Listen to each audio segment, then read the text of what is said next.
নিরামিষ ছানার এই রেসিপিটা এত ভালো হয়। নিরামিষ দিনে একটুখানি ছানা কাটিয়ে এই রেসিপিটা কিন্তু বানিয়ে নিতে পারেন, মানে ছানার মুইঠা।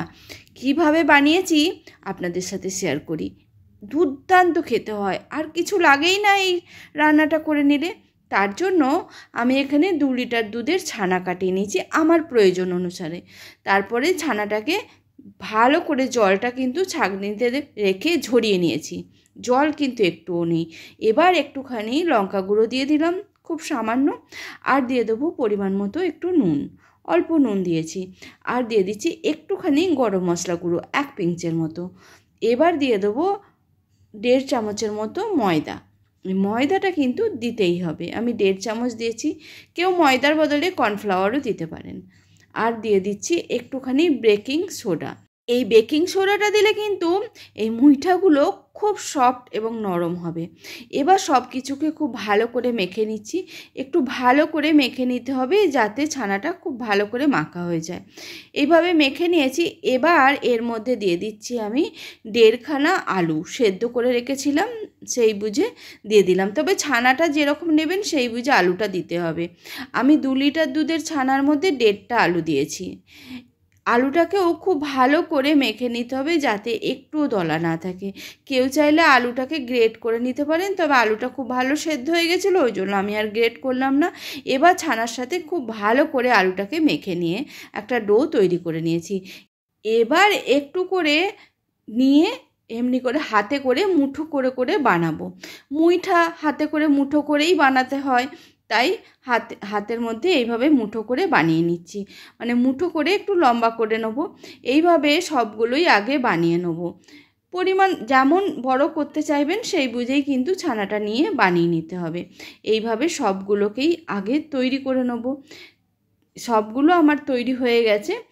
এবার আমি গ্যাসের মধ্যে কড়াই বসিয়ে একটু সর্ষের তেল দিলাম, খুব বেশি তেল দেওয়ার দরকার নেই, 1 চামচেরও কম তেল দিয়েছি। তেলটা যখন খুব ভালো করে গরম হয়ে যাবে তখন ওই মুইঠাগুলোকে এর মধ্যে দিয়ে দিচ্ছি। তারপর একটুখানি হবার পর এটাকে উল্টে দেবো। হালকা হাতে কিন্তু উল্টে দিতে হবে, একটু নরম হয় ভাজার পর, এগুলো শক্ত হয়ে যাবে, তাই আস্তে আস্তে করে সবগুলো উল্টে দিয়ে অন্য পিঠটাকেও ভেজে নেব।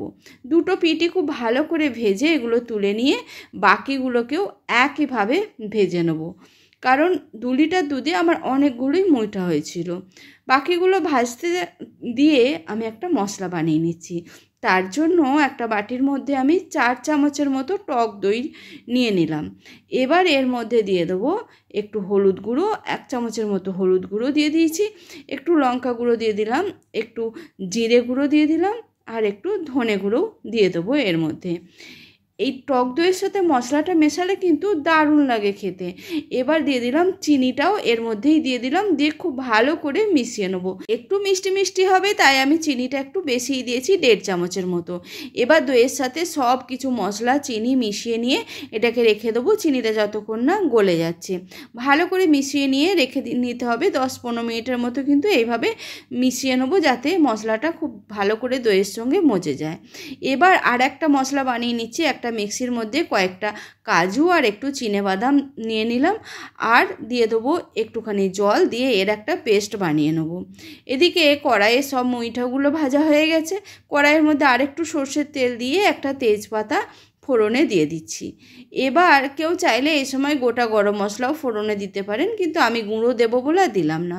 তেজপাতাটাকে একটু ভেজে নিয়ে দিয়ে দিচ্ছি দই, যে মশলাটা বানিয়েছিলাম দই দিয়ে, সেটা দিয়ে একটু নাড়াচাড়া করে নিলাম। এই সময়তেই পরিমাণ মতো নুনটা দিয়ে দেবো যতটা লাগবে। নুনটা দিয়েও ভালো করে নাড়াচাড়া করে নিচ্ছি। বেশ কিছুক্ষণ নাড়াচাড়া করে মশলাটাকে একটু ফুটিয়ে নেবো। দইটা যখন পুরোপুরি সেট হয়ে যাবে বা মশলার থেকে কাঁচা গন্ধটা চলে যাবে, তখন ওই বাদাম আর কাজু বাটাটা দিয়ে দিচ্ছি। এবার মিক্সিটা ধুয়ে একটু জলও এর মধ্যে দিয়ে দেবো, দিয়ে তারপর ভালো করে মিশিয়ে নেবো সব কিছুকে মশলার সাথে। সব কিছুকে ভালো করে মিশিয়ে নিয়ে একটু ফুটতে দেবো। যখন ফুটে আসবে তখন এর মধ্যে দিয়ে দেবো গরম মশলার গুঁড়ো। এখানে আমি 1/2 চামচের মতো গরম মশলার গুঁড়ো দিয়েছি। তারপরে গরম মশলা গুঁড়োটাকেও আবারও ভালো করে মিশিয়ে নেবো এই ঝোলের সাথে। এবার ঝোলটাকে কিন্তু ভালো করে ফুটিয়ে নেবো। যখন খুব ভালো মতো ঝোলটা ফুটতে শুরু করবে তখন ওই বানিয়ে রাখা মুইঠাগুলো এর মধ্যে দিয়ে দিচ্ছি। একটুখানি ঝোলের মধ্যে সব মুইঠাগুলোকে ঢুকিয়ে দেবো, কিন্তু কোনো ঢাকা দেবো না। ঢাকা খোলা অবস্থাতেই এগুলোকে আবার বেশ কিছুক্ষণ ফুটিয়ে নেবো, যাতে মশলাটা মুইঠার মধ্যে ঢুকে যায়। একদম ভালো করে ফুটিয়ে নিয়েছি। তারপরে লাস্টে 1 চামচের মতো ঘি দিয়ে দেবো।